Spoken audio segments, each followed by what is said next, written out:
You're listening to Soap Dirt, the latest in television entertainment news.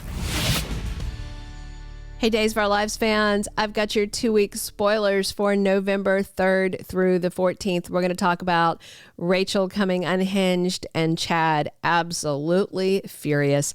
It's Belinda from Soap Dirt. If you're not following us, reach down, hit that subscribe button. These 2 weeks are going to be really moving along at a good pace, giving us lots of action because these are the first 2 full weeks of November sweeps. Let's dive in.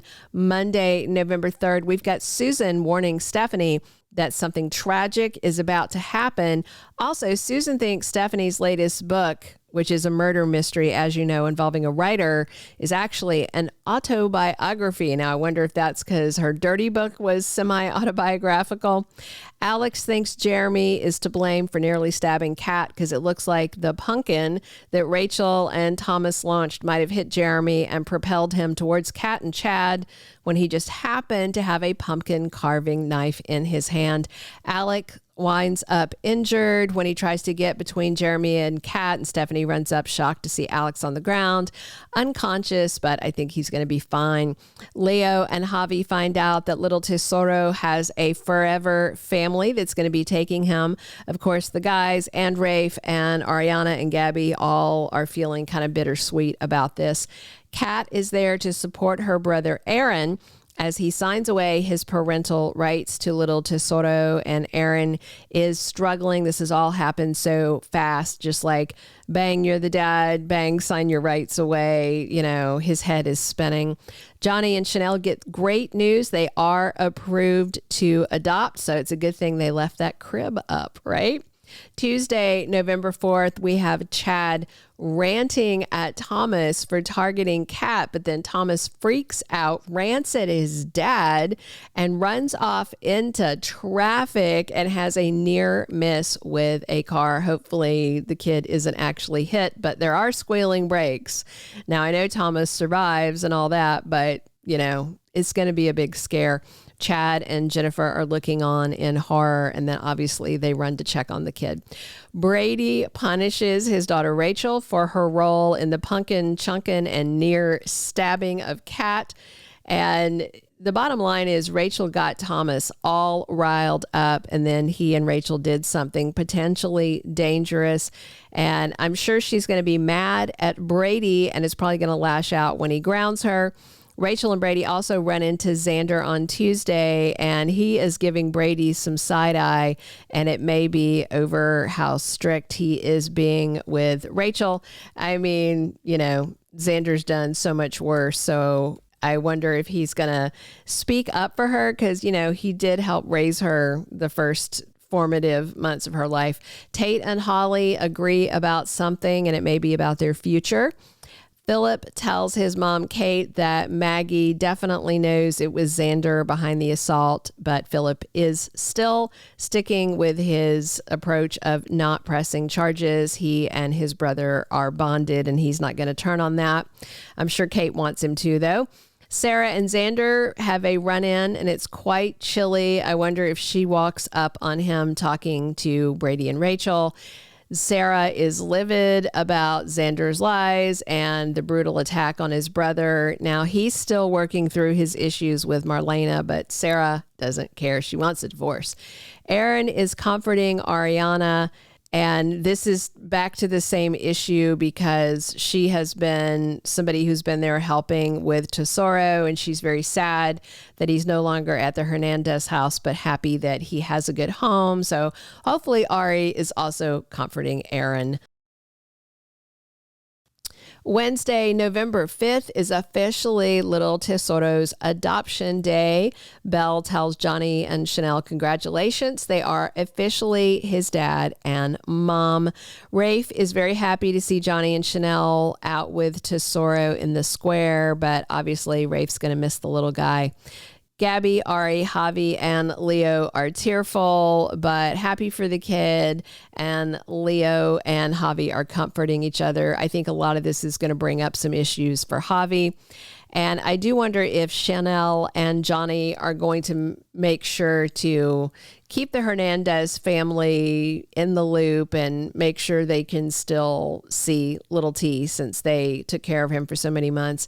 Gabby is poking at her daughter Ari a little, teasing her, and it may be about a boy. I wonder if she saw Aaron with Ari, and I wonder if Ari might tell her mom, no, I'm not into him. I like Theo. We had coffee. Gabby will not like that because of his age and because he took her CEO job. Paulina, Belle, and Marlena and others are at a little adoption party for Johnny and Chanel, who are introducing their new son that they are going to be calling Trey because they have named him John Roman DiMera III.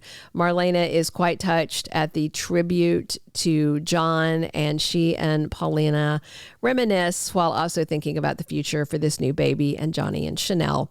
EJ shows up to congratulate Johnny and Chanel. He told Amy he would stay away, but I don't think that verbal agreement is going to do anything now that the ink is dry on the adoption papers.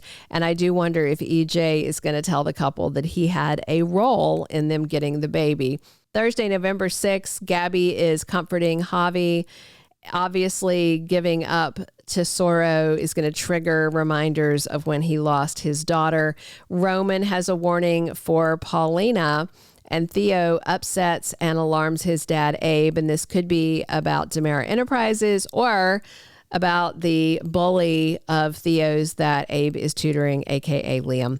Alex and Stephanie find out something intriguing, and Gwen offers EJ some sympathy. I'm guessing that Johnny tells him, kick rocks, don't come back. You're not allowed to see your grandson, because Gwen really likes Thomas and Charlotte and has been banned from their life for obvious reasons.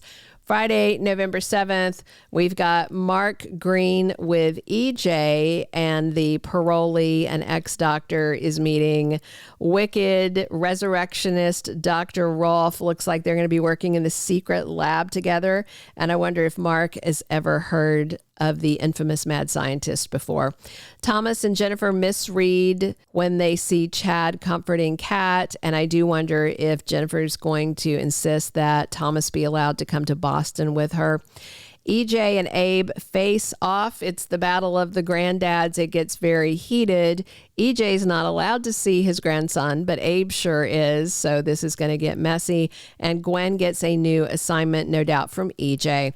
The week of November 10th through the 14th, love is in the air. Philip and Gabby are sharing romantic moments at the pub, and Steve and Kayla are having some romance there as well. Sammy Brady is back and reveals that she is engaged. Xander interrupts a close moment between Sarah and Brady, but will he keep his temper in check? Kat may try out the dating scene soon. We know she and EJ are supposed to be sparking soon. Abe keeps working with Liam, and of course Theo really hates that. Rachel reacts very poorly to Brady disciplining her over the pumpkin incident, and Rachel is on the downhill path to a spiral and may need a more serious intervention during sweeps. Johnny and Chanel settle into parenthood. Rolf is back in Salem and working with Mark, and we're going to see what sinister science they're up to. Jeremy's annoyed at being accused of everything, and the Mike Horton Free Clinic dedication gala is coming soon with tons of returnees coming back. The actual 60th anniversary date is November 8th, but that's a Saturday, so the anniversary stuff is going to spill over into this second week of sweeps. Thank you for being a loyal listener. Follow us wherever you get your podcast, because you don't want to miss the next episode. Soap Dirt is on all the major podcast platforms, including Apple Podcast, Spotify, iHeartRadio, and more.